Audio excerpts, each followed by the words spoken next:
When I was about 7 years old, I had a room on the north side of the house. And in my bed, I could look straight up out of the window, and I could see falling stars, and I could see the stars. But it really bothered me as a kid that hell was present to me. And I didn't want to die and go to hell. And so I thought about it a lot. And even one time, I was on the porch, and we had a screen door between us and where the moon come up. And Mom was out there with me, and she was a big cut up and always having fun of some kind. And I was looking through the screen, and I remember the moon had a cross on it. At the time, I didn't know that screen wire would make a cross on the moon. And I told Mom there's a cross on the moon, and she grabbed me and throwed me out the front door, like to scared me to death. Well, I have always thought that there was a God. It wouldn't have made any difference to me. Somebody could have said, "Do you think there's a God?" And I would have said, "Definitely there's a God." I didn't know anything about him, but I knew that if I died, I was going to go to hell. And when I was about 15 years old, we had just moved to Sedalia, and I had a friend over here on South Prospect, and I guess I was going over to see him. And I stopped on South Harrison over by Klein's Saw Shop, and I was just sitting there on the sidewalk on my bicycle, and this guy come walking down the street or the sidewalk.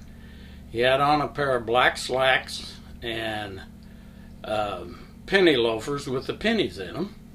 I can remember him real well. White shirt with the collar turned up. He had a ducktail. He walked up to me and he said, "Son, would you like to go to heaven?" And boy, I mean, it was like, now I know I'm going to make it. And he said, I said, "Why, sure." And he said, "Well, do you know what to do to get to go to heaven?" And I said, "No." He said, "Well, you need to pray to God to forgive you of your sins and ask Jesus into your heart."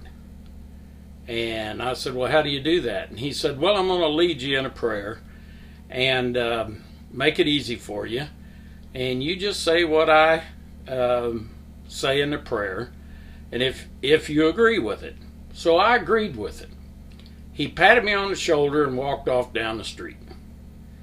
Well, I contemplated this for a long time, and I had peace in my heart that I was going to go to heaven when I died. But I didn't have any church affiliation. I don't remember ever being in a church. And I went on through high school. I went to Uncle Sam's Navy, and I was a sailor, and some of you who have been in the Navy will know what I was talking about. But when I was getting ready to get out, I married a Christian girl from back here out in Green Ridge, and she was a Christian, and she started me into church, and especially Sunday school. We were going to a little church out here in the country that called Antioch Baptist Church, and we were young adults, of course, and boy, I mean, I was learning things from the Bible, and we had a good teacher. Boy, she kept us interested, and I was really eating it up.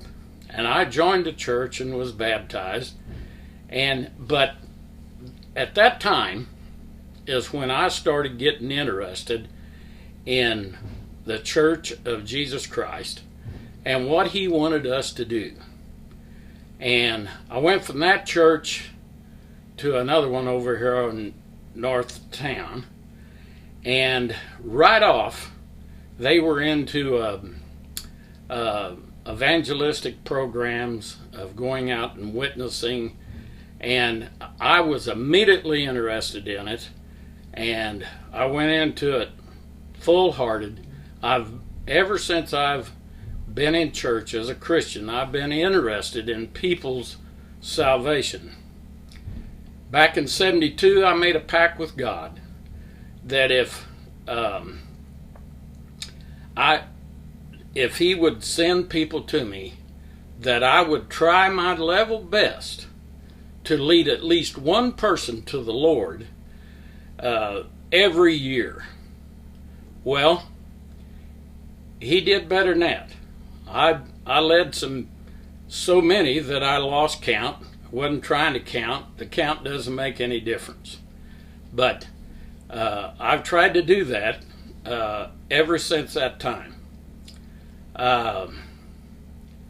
I'm 77 years old now as of last Friday, the 19th of January, and I am still interested in people's salvation.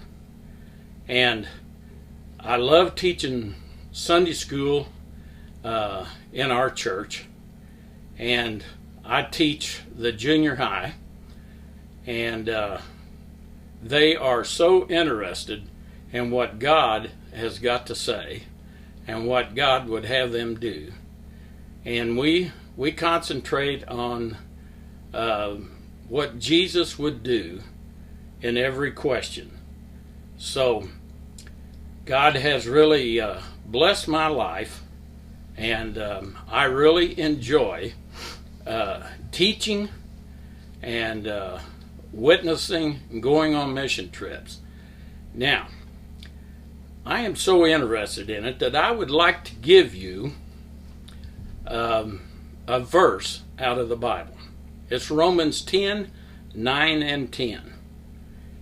And for you that don't know what you're looking for, I'm going to tell you straight out that salvation is a gift of God, but there's something you have to do to get that gift.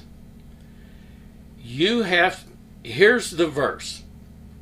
If you will confess Jesus as your Lord and believe in your heart that God has raised him from the dead, you shall be saved.